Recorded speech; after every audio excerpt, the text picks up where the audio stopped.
ಸೌಜನ್ಯ ಅನ್ನುವ ಹೆಣ್ಣು ಮಕ್ಕಳಿಗೆ ಒಂದು ನ್ಯಾಯ ಸಿಗ್ಬೇಕು. ಯಾವ ಹೆಣ್ಣು ಆ ತರದ ಒಂದು ಸಾವು ಬರಬಾರ್ದು, ಆ ತರದ ಒಂದು ಕೊಲೆಯೂ ಆಗಬಾರ್ದು. ಎಲ್ಲರೂ ಕಲ್ಲು ಹೊಡಿಬೇಕು, ಎಲ್ಲರೂ ನುಗ್ಗಬೇಕು ದೇವಸ್ಥಾನಕ್ಕೆ. ಅವ್ರು ಹೇಳಿ ಕ್ಲಿಯರ್ ಆಗಿ ಹೇಳಿದ್ದಾರೆ, ದೇವಸ್ಥಾನ ಕಲ್ಲು ಹೊಡೆದು ನಾವು ನುಗ್ಗಬೇಕು.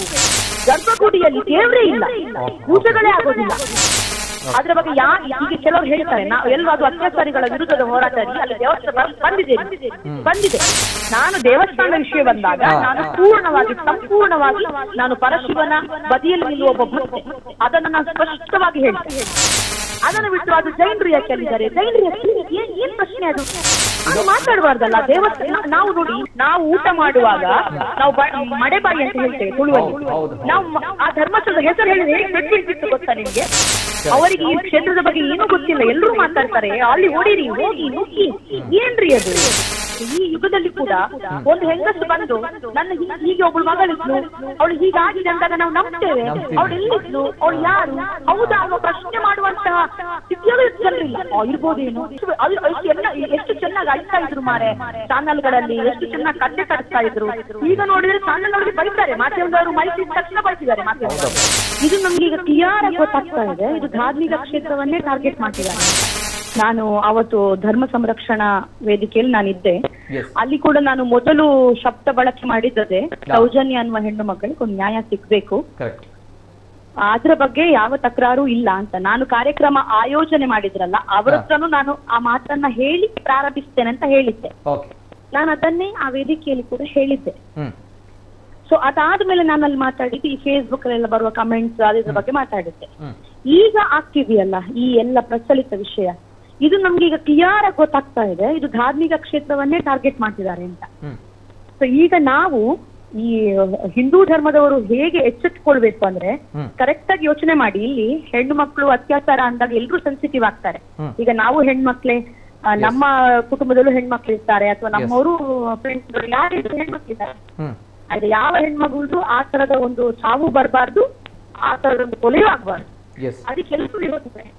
ಆದ್ರೆ ಧಾರ್ಮಿಕವಾಗಿ ನೀವು ಯೋಚನೆ ಮಾಡಿದ್ರೆ, ಸರಿಯಾಗಿ ಯೋಚನೆ ಮಾಡಿ, ಎಷ್ಟು ಚೆನ್ನಾಗಿ ಷಡ್ಯಂತ್ರ ರೂಪಿಸಿದ್ದಾರೆ ಅಂದ್ರೆ, ಈಗ ಅನನ್ಯ ಭಟ್ನ ಒಂದು ಕೇಸ್ ಆಯ್ತಲ್ಲ, ಅದಕ್ಕೆ ಸುಳ್ಳು ಅಂತ ಗೊತ್ತಾಯ್ತು ಎಲ್ರಿಗೂ.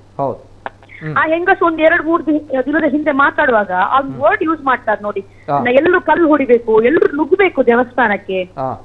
ಹೇಳ್ಬಾರ್ದಲ್ಲ. ಈಗ ನಾವೆಲ್ಲ ಹಿಂದೂಗಳು, ನಮ್ಮ ಮನಸ್ಸಿಗೆ ಅದು ಹೇಗೆ ನೋವಾಗ್ತದೆ ಅಂದ್ರೆ, ಈಗ ಆ ಕ್ಷೇತ್ರದ ಭಕ್ತರಾಗಿ ಪ್ರತಿಯೊಬ್ಬರಿಗೂ ಆ ನೋವಿದೆ ನಿತಿನ್. ಈಗ ನಾನು ಆ ಕ್ಷೇತ್ರದ ಯೋಜನೆಗಳ ಫಲಾನುಭವಿ ಕೂಡ ಹೌದು. ಅದನ್ನ ನಾನು ಅನೇಕ ವೇದಿಕೆಗಳಲ್ಲಿ ಹೇಳಿದ್ದೇನೆ. ಒಂದು ಸರ್ಕಾರ ಮಾಡ್ಲಿಕ್ಕೆ ಆಗದೆ ಇರುವಂತಹ ಅನೇಕ ಕಾರ್ಯಕ್ರಮಗಳನ್ನ ಆ ಕ್ಷೇತ್ರ ಮಾಡಿದೆ. ಅದನ್ನ ಯಾರೂ ಅಲ್ಲಗಳೆಯುವ ಹಾಗಿಲ್ಲ. ಒಂದು ಬ್ಯಾಂಕ್ ನಲ್ಲಿ ಹೋಗಿ ಡಾಕ್ಯುಮೆಂಟೇಶನ್ ಗಳನ್ನ ಕೊಟ್ಟು ಎಷ್ಟೋ ಸಮಯದ ನಂತರ ಲೋನ್ ಸಿಗ್ತಾ ಇದ್ದ ಕಾಲದಲ್ಲಿ ಕೂಡ ಹೀಗೆ ಸಂಘ ಮಾಡಿ 10-15 ಮಂದಿಗೆ ಸಂಘ ಮಾಡಿ ಆ ಟೈಮ್ ನಲ್ಲಿ ನಮ್ಗೆ ಸಾಲ ಸಿಕ್ಕು, ನಾವು ಮನೆ ಕಟ್ಟಿ ನಾವು ಎಜುಕೇಶನ್ ಮಾಡ್ತೇವ್ರೆ ಅದೇ ಸಂಘದಿಂದ. ಸುಜ್ಞಾನ ನಿಧಿಗಳು ಬರ್ತಾ ಇತ್ತು.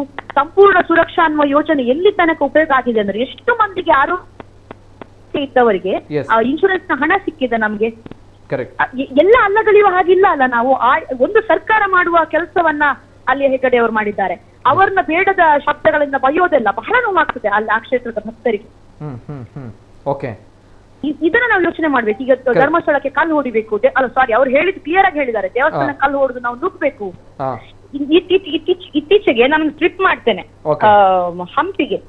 ನಾನು ಅಷ್ಟು ಧಾರ್ಮಿಕ ಕ್ಷೇತ್ರ ನೋಡಿದಾಗ ನನ್ಗೆ ಎಷ್ಟು ನೋವಾಯ್ತು ಅಂದ್ರೆ, ಗರ್ಭಗುಡಿಯಲ್ಲಿ ದೇವರೇ ಇಲ್ಲ, ಪೂಜೆಗಳೇ ಆಗೋದಿಲ್ಲ. ಆ ಕಾಲದಲ್ಲಿ ಸುಲ್ತಾನ್ರು ನವಾಬ್ರು ಮಾಡಿದ ದಾಳಿ ಇವತ್ತು ಎಡಪಂಥೀಯರ ಈ ಇಷ್ಟು ವಿಚಾರಗಳನ್ನ ಒಗ್ಗೂಡಿಸಿ ದೇವಸ್ಥಾನಕ್ಕೆ ಡೈರೆಕ್ಟ್ ಟಾರ್ಗೆಟ್. ಹಿಂದೆ ಬಿದ್ದಂತ ಅನೇಕ ಕ್ಷೇತ್ರಗಳ ಬಗ್ಗೆ ನೋಡಿ, ಎಷ್ಟು ಇತಿಹಾಸದಲ್ಲಿ ಇದ್ದಂತ ಚರಿತ್ರೆಗಳಿದ್ದ ದೇವಸ್ಥಾನಗಳ ನೋಡಿ ಇವತ್ತು ಬಡವಾಗಿ ಹೋಗಿದೆ ಆ ಧಾರ್ಮಿಕ ಕ್ಷೇತ್ರಗಳು. ಮುಂದೆ ಧರ್ಮಸ್ಥಳ, ಇನ್ನು ಮುಂದೆ ಹೋದ್ರೆ ಕಟೀಲು, ಇನ್ನು ಮುಂದೆ ಹೋದ್ರೆ ಕೊಲ್ಲೂರು. ಇದು ಕರ್ನಾಟಕ ಕೇರಳ ಆಗ್ಬಾರ್ದ್ರಿ. ನಾವು ಎಲ್ರು ಸ್ವಲ್ಪ ಯೋಚನೆ ಮಾಡ್ಬೇಕು ನಮ್ಮ ಕ್ಷೇತ್ರದ ಬಗ್ಗೆ ಮಾತಾಡುವಾಗ. ಇದು ಎಲ್ಲಿ ಹೋಗ್ತಾ ಇದೆ? ಈಗ ಮೊದಲಿದ್ದ ಹೋರಾಟ ಸರಿಯಾಗಿತ್ತು, ನಾನು ಇಲ್ಲ ಅಂತ ಹೇಳುದಿಲ್ಲ. ಒಂದು ಹೆಣ್ಣು ಮಕ್ಕಳು ಹೋರಾಟ ಮಾಡ್ತಾ ಇದ್ರು, ಅದಕ್ಕೆಲ್ಲರೂ ಬೆಂಬಲ ಕೊಟ್ಟಿದ್ರು. ಆ ಹೋರಾಟ ಸರಿಯಾಗಿತ್ತು. ಎಷ್ಟು ಮಂದಿ ಎಲ್ಲ ಸೇರ್ಕೊಂಡ್ರಲ್ಲ, ಈ ಎಡಪಂಥೀಯ ಯೋಚನೆಗಳೆಲ್ಲ ಬಂದುವಲ್ಲ, ಅನೇಕ ಮಂದಿಯ ವಿಡಿಯೋಗಳೆಲ್ಲ ಬರ್ಲಿಕ್ಕೆ ಶುರುವಾದಲ್ಲ, ಅಲ್ಲಿ ಶುರುವಾದದ್ದು. ಈಗ ಎಲ್ರು ನೋಡಿ ಅವರ ಲೈಕ್ಸ್ಗೋಸ್ಕರ, ಫೇಮಸ್ ಆಗ್ಲಿಕ್ಕೋಸ್ಕರ ಒಂದೊಂದು ಟೀಮ್ ಹಿಡ್ಕೊಂಡು ಜಗಳ ಮಾಡ್ತಾರೆ. ಎಲ್ಲ ನಮ್ಮವರೇ. ಈಗ ಆ ಕಡೆ ಇರೋರು ಅದೆಷ್ಟೋ ಮಂದಿ ಸಂಘದಿಂದ ಬಂದವರು, ನಮ್ ಪರಿಚಯ ಇರೋರು, ವೈಯಕ್ತಿಕ ದ್ವೇಷಕ್ಕೂ ಇದು ಕಾರಣ ನೋಡಿ. 100% ಇದನ್ನು ಯಾರು ಮೂರ್ಖ ಬೇಕಾದ್ರೂ ಹೇಳ್ತಾನೆ. ಇದು 100% ಈಗ ಧಾರ್ಮಿಕ ಕ್ಷೇತ್ರ ನಮ್ಮ ದೇವಾಲಯಕ್ಕೆ ಇದು ಕ್ಲಿಯರ್ ಹೋಗ್ತಿದೆ. ಆದ್ರೆ ನಾನು ಆ ಕ್ಷೇತ್ರದಲ್ಲಿ ಇರುವಂತಹ ಮುಖಂಡರ ಬಗ್ಗೆ ಬಹಳ ಹೆಮ್ಮೆ ಪಡ್ತೇನೆ. ಯಾವ ಯೋಚನೆಯೂ ಇಲ್ಲ, ಆಗ್ಬೇಕಾದ ಕೆಲಸಗಳು ಆಗ್ತಾ ಇದೆ, ಪ್ರತಿಯೊಂದು ಯೋಜನೆಗಳು ನಡೀತಾ ಇದೆ, ಆ ಕ್ಷೇತ್ರದಲ್ಲಿ ಅನ್ನ ಸಂತರ್ಪಣೆ ಆಗ್ತಾ ಇದೆ. ಎಲ್ಲರೂ ಹೇಳ್ತಾರೆ ಜೈನರು ಹಿಂದೂ ಅಲ್ಲಪ್ಪ, ಕಾನೂನಲ್ಲೂ ಕೂಡ Jain they are the offshoots of Hindus. ಅವರಿಗೆ ನಮ್ಮ ಕಾನೂನುಗಳೇ ಇರೋದು. ಆ ಕಾಲದಲ್ಲಿ ಧರ್ಮ ದೈವಗಳು ಒಲಿದದ್ದು ಜೈನ ಸಂತತಿಯವರಿಗೆ. ಅವರು ಆ ದೇವಸ್ಥಾನವನ್ನ ಎಲ್ರಿಗೂ ತೆರೆದು ಬಿಟ್ಟಿದ್ರು, ಗೊತ್ತಾಯ್ತಾ? ಇಡೀ ಸಮಾಜಕ್ಕೆ ಆ ದೇವಸ್ಥಾನ ತೆರೆದಿದೆ ಈಗ. ಅದನ್ನು ಬಿಟ್ಟು ಅದು ಜೈನರು ಯಾಕೆ ಅಲ್ಲಿದ್ದಾರೆ? ಜೈನರು ಯಾಕೆ? ಏನ್ ಪ್ರಶ್ನೆ ಅದು? ಎಷ್ಟೋ ದೇವಸ್ಥಾನಗಳು ಕ್ರೈಸ್ತರು ಕಟ್ಟಿದ ದೇವಸ್ಥಾನಗಳಿದೆ, ಅವರಿಗೆ ಒಲಿದಂತಹ ದೇವರಿದ್ದಾರೆ. ಯಾಕೆ ಬಪ್ಪನಾಡು ದೇವಿ ಮುಸ್ಲಿಂ ವ್ಯಕ್ತಿಗೆ ಒಲಿಲಿಲ್ವಾ? ಅಲ್ವಾ? ನಾವು ಯೋಚನೆ ಮಾಡ್ಬೇಕು. ಅದೇನ್ ಇಡೀ ದೇವಸ್ಥಾನಗಳು ಹಿಂದೂ ಧರ್ಮಕ್ಕೆ ತೆರೆದಿದೆ, ಎಷ್ಟು ಯೋಜನೆಗಳಾಗಿದೆ. ಅಲ್ಲಿ ನಾವು ಹೋಗಿ ಕಂದ ಪ್ರಸಾದ ತಕೊಂಡ್ ಬರ್ತೇವೆ, ನಾವು ಭಕ್ತರೇ ಅಲ್ಲ. ಈಗ ಹೇಳ್ತದೆ ದೇವಸ್ಥಾನ ಕಲ್ಲು ಹೊಡಿಬೇಕು, ಎಲ್ಲರೂ ನುಗ್ಬೇಕು. ಅದ್ ಹೇಗ್ ಬರ್ತದ್ರಿ ಒಬ್ಬರ ಬಾಯಿಯಲ್ಲಿ? ನಾವು ಹಿಂದೂಗಳಾಗಿ ಅದ್ ಹೇಗ್ ಮಾತಾಡ್ಲಿಕ್ಕೆ ಸಾಧ್ಯ? ಎಷ್ಟು ಮಂದಿ ಗೊತ್ತಿದೆ ಕ್ರೈಸ್ತರು ದೇವಸ್ಥಾನಗಳ ನಡೆಸೋರಿದ್ದಾರೆ, ಅದು ಅವರು ಸೊತ್ತ ಆಗೋದಿಲ್ಲ. ನಮ್ಮ ದೇವಸ್ಥಾನ, ನಮ್ಮ ದೇವರು, ಅದು ನಮ್ಮದು. ನಾನು ದೇವಸ್ಥಾನದ ವಿಷಯ ಬಂದಾಗ ನಾನು ಸಂಪೂರ್ಣವಾಗಿ ನಾನು ಪರಶಿವನ ಬದಿಯಲ್ಲಿ ನಿಲ್ಲುವ ಒಬ್ಬ ಭಕ್ತೆ. ಅದನ್ನ ನಾನು ಸ್ಪಷ್ಟವಾಗಿ ಹೇಳ್ತೇನೆ. ಅದ್ರ ಬಗ್ಗೆ ಈಗ ಕೆಲವರು ಹೇಳ್ತಾರೆ ನಾವು ಎಲ್ಲರೂ ಅದು ಅತ್ಯಾಚಾರಿಗಳ ವಿರುದ್ಧದ ಹೋರಾಟ ರೀ, ಅಲ್ಲಿ ದೇವಸ್ಥಾನ ಬಂದಿದೆ. ಅಲ್ಲಿ ನಡುವಲ್ಲಿ ಬಂದಂತ ಅನೇಕ ಮಂದಿಯ ಬಾಯಿಯಲ್ಲಿ 100% ಬಂದಿದೆ ದೇವಸ್ಥಾನಕ್ಕಾಗಿ ಹೇಳಿಲ್ವಾ? ಮಾತಾಡಬಾರ್ದಲ್ಲ ದೇವಸ್ಥಾನ. ನಾವು ನೋಡಿ, ನೀವು ನಿಮ್ಗೆ ಗೊತ್ತಿರ್ಬೋದು ನಿತಿನ್, ನೀವು ನಮ್ಮ ಊರಿನವರು, ನಮ್ಮ ಕಡೆ ನಾವು ಊಟ ಮಾಡುವಾಗ ನಾವು ಮಡೆಬಾಯಿ ಅಂತ ಹೇಳ್ತೇವೆ ತುಳುವಲ್ಲಿ. ನಾವು ಆ ಧರ್ಮಸ್ಥಳದ ಹೆಸರು ಹೇಳಿದ್ರೆ ಹೇಗೆ ಪೆಟ್ಟು ಬೀಳ್ತಿತ್ತು ಗೊತ್ತಾ ನಿಮ್ಗೆ? ಊಟ ಮಾಡುವಾಗ ಬಿಡಿ, ನಮ್ಗೆ ಆ ಹೆಸರು ಹೇಳಿಕ್ಕೆ ಬಿಡ್ತಿರ್ಲಿಲ್ಲ ನಮ್ಮ ಹಿರಿಯರು, ನಾವು ಚಿಕ್ಕದಿರುವಾಗ. ಆ ಹೆಸರು ಗೆಪ್ಪರ ಬಲ್ಲಿ, ಆ ಪುದರ್ ಗೆಪ್ಪರ ಬಲ್ಲಿ ಎಂಚಿನ ಬಾಯಿ ಬರ್ನ ಗುರು ಗೆಪ್ಪುನ ಆ ಪುದರು ಅಂತ ಗೆಪ್ಪರೆ ಬಲ್ಲಿ ಅಲ್ಪ ಪೂರ ದೋಷ ಗೆಪ್ಪುನ ಜಾಗವು ಹಾಗೆಲ್ಲ ಹೇಳ್ತಿದ್ರು. ಈಗ ಹೆಗ್ಗಡೆ ಹೇಗೆ ಬಂತು? ಹೆಗ್ಗಡೆ ಮುಖ್ಯಸ್ಥ ಅನ್ನುವ ಹೆಸರಿಗೆ ಹೆಗ್ಗಡೆ ಅಂತ ಕೊಟ್ಟದ್ದು. ಅಲ್ಲಿ ಸೋದೆ ಮಠದ ವಾದಿರಾಜರು ಬಂದು ಪ್ರತಿಷ್ಠಾಪಿಸಿ ಪೂರ್ಣವಾಗಿ ಶುಚಿತ್ವದಕ್ಕೆ ಶುದ್ಧೀಕರಣ ಮಾಡಿ ಅಲ್ಲಿ ಪ್ರತಿಷ್ಠಾಪಿಸಿದಂತ ಲಿಂಗ ಇದೆ. ಹಾಗೆ ಸುಮ್ಮನೆ ಒಂದು ವಿಷಯದ ಬಗ್ಗೆ ಮಾತಾಡಿ, ಎಷ್ಟು ದೈವಗಳಿದೆ ಅಲ್ಲಿ. ಈಗ ಮಾತಾಡ್ಲಿಕ್ಕೆ ಹೆದರಿಕೆ ಆಗ್ತದೆ. ಎಲ್ಲೆಲ್ಲಿದ್ದವರೆಲ್ಲ ಮಾತಾಡ್ತಾರೆ ನಿತಿನ್. ಈಗ ಅವರಿಗೆ ಈ ಕ್ಷೇತ್ರದ ಬಗ್ಗೆ ಏನೂ ಗೊತ್ತಿಲ್ಲ, ಎಲ್ಲರೂ ಮಾತಾಡ್ತಾರೆ. ಅಲ್ಲಿ ಓಡಿರಿ, ಹೋಗಿ ನುಗ್ಗಿ, ಏನ್ರಿ ಅದು? ಒಂದು ದೇವಸ್ಥಾನದ ಧಾರ್ಮಿಕ ನಂಬಿಕೆ ಮೇಲೆ, ಇನ್ನೊಂದು ನೋಡಿ ವೈಯಕ್ತಿಕವಾಗಿ ಕೂಡ ಹೋಗ್ತಾ ಇದೆ. ಈಗ ಒಂದೇ ಊರಲ್ಲಿದ್ದವರು, ಒಂದೇ ಸಂಘದಿಂದ ಬೆಳೆದವರು, ಸ್ನೇಹಿತರು ಎಲ್ಲರೂ ಜಗಳ ಮಾಡ್ಕೊಂಡು ಎಲ್ಲರೂ ಕಿತ್ತಾಡುವ ರೀತಿಯಾಗಿದೆ. ಹೌದಪ್ಪ, ಮತ್ತೆ ಪೂರ್ತಿಯಾಗಿ ನಾವು ನಮ್ಮ ವೈಯಕ್ತಿಕ ವಿಷಯಗಳನ್ನ ಹೇಳುವ ಹಾಗೂ ಇಲ್ಲ, ಅದಕ್ಕೂ ಬರ್ದು ಹಾಕ್ತಾರೆ.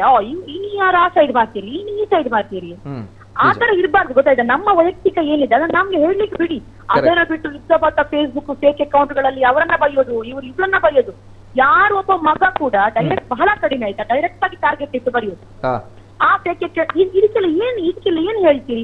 ಆ ಫೇಕ್ ಅಕೌಂಟ್ ಗಳನ್ನ ಮಾಡಿ ಹುಡುಗಿಯರ ಫೋಟೋಗಳನ್ನ ಯಾರ್ಯಾರ ಜೊತೆ ಎಲ್ಲ ಹಾಕಿ ಅವರಿಗೆಲ್ಲ ಬೇಕಾಬಿಟ್ಟಿ ಬೈದು ನೀವು ಅದು ಹೇಗೆ ಒಂದು ಹೆಣ್ಮಕ್ಳಿಗೆ ನ್ಯಾಯ ಒದಗಿಸ್ಲಿಕ್ಕೆ ಸಾಧ್ಯ? ಎರಡು ಕಡೆ ಹೇಳುದು ನಾನು. ಈಗ ಜನರಿಗೆ ಚಂದ ಯಾವ್ದು ಕಾಣ್ತದೋ ಅದನ್ನ ನಂಬಲಿಕ್ಕೂ ಸುಲಭ, ಮತ್ತೆ ಅದು ಸತ್ಯ ಅಂತ ಹೇಳಲಿಕ್ಕೂ ಆಗ್ತದೆ. ಈಗ ಚಾಟ್ GPT ಯುಗ, ಗೂಗಲ್ ಹೋಗಿದೆ ಈಗ, ಅಷ್ಟು ಫಾಸ್ಟ್ ಇದೆ ಈಗಿನ ಜನರೇಷನ್. ಆಯ್ತು, ಅವರು ಈ ಎಲ್ಲ A1 ವಿಡಿಯೋಗಳನ್ನ ತಕೊಂಡು ನೋಡಿದಾಗ ಅವರಿಗೆ ಸತ್ಯಕ್ಕಿಂತ ಇದೇ ಚೆನ್ನಾಗಿ ಕಾಣ್ತದೆ. ಅಲ್ಲ, ಈಗ ನಾವು ಆ ಧರ್ಮದ ಬಗ್ಗೆ ಮಾತಾಡಿದ್ರೆ ಅವ್ರು ಬಿಡುದಿಲ್ಲ, ಅವ್ರು ಮಾತಾಡ್ಲಿಕ್ಕೆ ಬಿಡುದಿಲ್ಲ. ನೋಡಿಬೇಕಾದ್ರೆ ನಾಳೆ ಕೂತು ನಾವ್ ಯಾವ್ದಾದ್ರು ಅವರ ಧಾರ್ಮಿಕ ಕ್ಷೇತ್ರದ ಬಗ್ಗೆ ಮಾತಾಡಿದ್ರೆ ಅವ್ರು ಎಲ್ಲರೂ ಒಟ್ಟಾಗ್ತಾರೆ. ನಮ್ಮಲ್ಲಿ ಆ ಒಗ್ಗಟ್ಟೆ ಇಲ್ಲ. ಈ ಒಗ್ಗಟ್ಟು ಇಲ್ಲದಕ್ಕೆ ಇವತ್ತು ಅದೆಷ್ಟೋ ಐತಿಹಾಸಿಕ ಸ್ಥಳಗಳೆಲ್ಲ ಬಡವಾದದ್ದು. ಈಗ ನೋಡುವಾಗ ಕಣ್ಣಲ್ಲಿ ನೀರು ಬರ್ತದ್ರಿ. ಅದೆಷ್ಟೆಷ್ಟು ಕ್ಷೇತ್ರಗಳೆಲ್ಲ ಇವತ್ತು ಹಾಳಾಗಿ ಹೋಗಿದೆ. ನಾವು ಈ ಉತ್ತರ ಕರ್ನಾಟಕದ ಕಡೆ ಎಲ್ಲ ಹೋದ್ರೆ ಅಲ್ಲಿ ತನಕ ಎಷ್ಟೋ ಧಾರ್ಮಿಕ ಕ್ಷೇತ್ರಗಳೆಲ್ಲ ಹಾಳಾಗಿದೆ. ನಿಮ್ಗೆ ಎಷ್ಟು ಬೇಕು ಹೇಳಿ, ಬ್ರಿಟಿಷರ ಜೊತೆಗೆ ಸೇರಿ ಎಷ್ಟೋ ಧಾರ್ಮಿಕ ಕ್ಷೇತ್ರಗಳು ಹೋಗಿದೆ ನಮ್ಮ ಚರಿತ್ರೆಗಳಲ್ಲಿ. ಜಾಗೃತರಾಗ್ಬೇಕು ನಾವು. ಈಗ ನಾವು ಬಹಳ ಮುಂದುವರಿದ ಇಗಳಿದ್ದೇವೆ. ನಾವು ಎಷ್ಟು ಮುಂದುವರೆದಿದ್ದೇವೆ ಅನ್ನೋದನ್ನ ನಾವು ತಿಳ್ಕೊಳ್ಬೇಕು. ಈ ಯುಗದಲ್ಲಿ ಕೂಡ ಒಂದು ಹೆಂಗಸು ಬಂದು ನನ್ನ ಹೀಗೆ ಒಬ್ಳು ಮಗಳಿದ್ಲು, ಅವಳು ಹೀಗಾಗಿದೆ ಅಂದಾಗ ನಾವು ನಂಬ್ತೇವೆ. ಅವಳು ಎಲ್ಲಿದ್ಲು, ಅವಳು ಯಾರು, ಹೌದಾ ಅಲ್ವಾ ಪ್ರಶ್ನೆ ಮಾಡುವಂತಹ ಸ್ಥಿತಿಯಲ್ಲೂ ಜನರಿಲ್ಲ. ಇರ್ಬೋದೇನು, ಎಷ್ಟು ಚೆನ್ನಾಗಿ ಅಳ್ತಾ ಇದ್ರು ಮಾರೆ ಚಾನಲ್ಗಳಲ್ಲಿ, ಎಷ್ಟು ಚೆನ್ನಾಗಿ ಕತೆ ಕಟ್ಟಿಸ್ತಾ ಇದ್ರು. ಈಗ ನೋಡಿದ್ರೆ ಚಾನಲ್ ಅವರಿಗೆ ಬೈತಾರೆ, ಮಾಧ್ಯಮದವರು ಮೈಕ್ ಇಟ್ಟ ತಕ್ಷಣ ಬೈತಿದ್ದಾರೆ ಮಾಧ್ಯಮದವರು.